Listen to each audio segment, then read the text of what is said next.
തിരുവചന സന്ദേശങ്ങൾ ശ്രവിക്കുന്നതിനായി ഭാഗ്യവചനധാര ഇന്ന് തന്നെ സബ്സ്ക്രൈബ് ചെയ്യുക. ദൈവം നിങ്ങളെ അനുഗ്രഹിക്കട്ടെ. ത്രിയേക ദൈവത്തിന്റെ വലിയ തിരുനാമത്തിന് മഹത്വമുണ്ടായിരിക്കട്ടെ. ഭാഗ്യവചനധാര ശ്രവിക്കുന്ന എല്ലാ സഹോദരങ്ങൾക്കും ദൈവനാമത്തിൽ സ്നേഹവന്ദനം. എബ്രായ ലേഖനം 12:24 പറയുന്നു, പുതിയ നിയമത്തിന്റെ മധ്യസ്ഥനായ യേശുവിനും ഹാബേലിന്റെ രക്തത്തേക്കാൾ ഗുണകരമായി സംസാരിക്കുന്ന പുണ്യാഹ രക്തത്തിനും അടുക്കലേക്കത്രേ നിങ്ങൾ വന്നിരിക്കുന്നത്. പ്രിയമുള്ളവരെ, ലൗകിക ജീവിതത്തിൽ പല കാര്യങ്ങൾക്കും മധ്യസ്ഥത വഹിക്കുന്നവരും ഇടനിലക്കാരുമുണ്ട് എന്ന് നമുക്കറിയാം. ചിലർ ഇതൊരു ജീവിതമാർഗമായി സ്വീകരിച്ചിട്ടുള്ളവരും ഉണ്ട്. എന്നാൽ ആത്മീയ മധ്യസ്ഥർ ആരാണ്? 1 തീമോഥെയോസ് 2:5-6 വാക്യങ്ങളിൽ പറയുന്നു, ദൈവം ഒരുവനല്ലോ, ദൈവത്തിനും മനുഷ്യർക്കും മധ്യസ്ഥനും ഒരുവൻ, എല്ലാവർക്കും വേണ്ടി മറുവിലയായി തന്നെത്താൻ കൊടുത്ത മനുഷ്യനായ യേശുക്രിസ്തു തന്നെ. പിതാവായ ദൈവത്തിന്റെ സന്നിധിയിലേക്ക് പാപികളായ മനുഷ്യർക്ക് പാപമോചനം നൽകി വിശ്വാസത്തോടെ ദൈവസന്നിധിയിലേക്ക് നയിക്കുന്ന മധ്യസ്ഥനാണ് യേശുക്രിസ്തു. എന്നാൽ യേശുക്രിസ്തു ഈ ലോകത്തിൽ ആയിരിക്കുമ്പോൾ തന്നെ യേശുവിനെ കുറിച്ച് കേട്ടിട്ട് യേശുവിൽ വിശ്വസിച്ച് യേശുവിൽ നിന്ന് അനുഗ്രഹങ്ങൾ പ്രാപിച്ചവർ മറ്റുള്ളവരുടെ ആശ്വാസത്തിനും അനുഗ്രഹങ്ങൾക്കും രോഗശാന്തിക്കും സമാധാനത്തിനും സന്തോഷത്തിനും നിത്യജീവനും ഉടമകളാകുന്നതിനു വേണ്ടി യേശുവിലേക്ക് ആനയിക്കുക എന്നതാണ് ആത്മീയ മധ്യസ്ഥ വഹിക്കുന്നവരുടെ പ്രവർത്തനങ്ങൾ. അങ്ങനെ യേശുവിൻ്റെ അടുക്കൽ മധ്യസ്ഥത വഹിച്ചിട്ടുള്ള അനേകരെ വിശുദ്ധ വേദപുസ്തകത്തിൽ നമുക്ക് കാണുവാൻ സാധിക്കും. ആത്മീയ മധ്യസ്ഥതയുടെ ശ്രേഷ്ഠമായ മഹനീയത മനസ്സിലാക്കി തരുന്ന 3 ഉദാഹരണങ്ങൾ പറയുവാൻ ഞാൻ ആഗ്രഹിക്കുന്നു. 1. ആദ്യമായി മധ്യസ്ഥത വഹിച്ച പരിശുദ്ധ കന്യകമറിയാം. കാനാവിലെ കല്യാണത്തിന് വീഞ്ഞു തീർന്നു പോയ വിവരം യേശുവിനെ അറിയിക്കുകയും യേശു ആ ഭവനത്തിലെ കുറവിനെ നിറവാക്കി തീർക്കുകയും അതുകൊണ്ട് ആ ഭവനത്തിലെ ആശ്വാസവും സന്തോഷവും സമാധാനവും ലഭിച്ചതായി നമുക്ക് യോഹന്നാന്റെ സുവിശേഷം 2:1-12 വരെയുള്ള വാക്യങ്ങളിൽ കാണാം.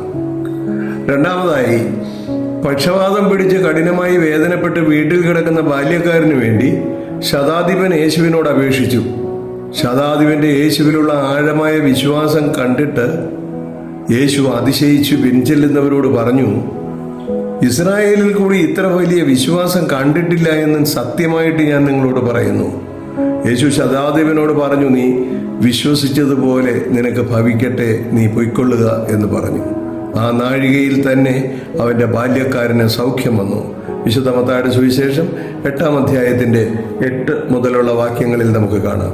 മൂന്നാമതായി, യേശുവിൽ വിശ്വാസമുള്ള മധ്യസ്ഥരായ 4 പേർ ഒരു തളർവാദ രോഗിയെ ചുമന്നുകൊണ്ട് മേൽക്കൂര പൊളിച്ച് യേശുവിൻ്റെ അടുക്കലേക്ക് കൊണ്ടുവന്നു.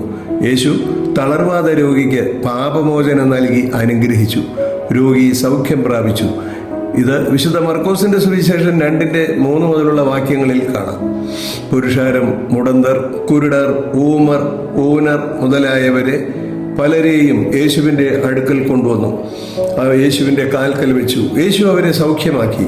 ഊമർ സംസാരിക്കുന്നതും കൂനർ സൗഖ്യമാകുന്നതും മുടന്തർ നടക്കുന്നതും കുരുടർ കാണുന്നതും പുരുഷാരം കണ്ടിട്ട് ആശ്ചര്യപ്പെട്ട് ഇസ്രായേലിൻ്റെ ദൈവത്തെ മഹത്വപ്പെടുത്തി എന്ന് മത്തായിയുടെ സുവിശേഷം 15:30-31 പറയുന്നു. പ്രിയമുള്ളവരെ, യേശുവിൽ വിശ്വസിക്കുന്നവരായ വ്യക്തികൾ മധ്യസ്ഥം വഹിച്ചതുകൊണ്ടാണ് യേശുവിൻ്റെ അടുക്കലേക്ക് അവർ എത്തിയതും അവർക്ക് രോഗശാന്തി ലഭിച്ചതും.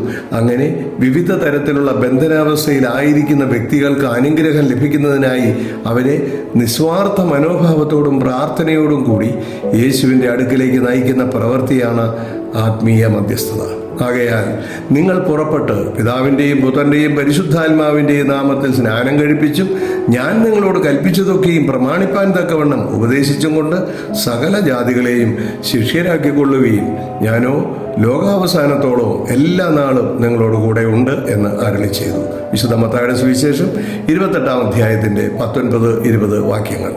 അതുപോലെ മറ്റുള്ളവർക്ക് വേണ്ടി ദൈവസന്നിധിയിൽ പ്രാർത്ഥിക്കുന്നവർ മധ്യസ്ഥം വഹിച്ച് പ്രാർത്ഥിക്കുന്നു. അതിന് മധ്യസ്ഥ പ്രാർത്ഥന എന്ന് തന്നെയാണ് പറയുന്നത്. വിശുദ്ധ യോഹന്നാന്റെ സുവിശേഷം 16:23-24 പറയുന്നത്, ഞാൻ നിങ്ങളോട് പറയുന്നു, നിങ്ങൾ പിതാവിനോട് അപേക്ഷിക്കുന്നതൊക്കെയും അവൻ എൻ്റെ നാമത്തിൽ നിങ്ങൾക്ക് തരും. ഇന്നുവരെ നിങ്ങൾ എൻ്റെ നാമത്തിൽ ഒന്നും അപേക്ഷിച്ചിട്ടില്ല. അപേക്ഷിപ്പീൻ, എന്നാൽ നിങ്ങൾക്ക് നിങ്ങളുടെ സന്തോഷം പൂർണ്ണമാകും വണ്ണം നിങ്ങൾക്ക് ലഭിക്കും എന്നുള്ളത് കർത്താവിൻ്റെ വാഗ്ദത്തമാണ്. ഈ വാഗ്ദത്ത പ്രകാരം നമ്മുടെ സന്തോഷം പൂർണ്ണമാകും വണ്ണം മധ്യസ്ഥത വഹിക്കുവാൻ ദൈവം നമ്മളെ എല്ലാവരെയും അനുഗ്രഹിക്കട്ടെ എന്ന് പ്രാർത്ഥിക്കുന്നു. നന്ദി, നമസ്കാരം.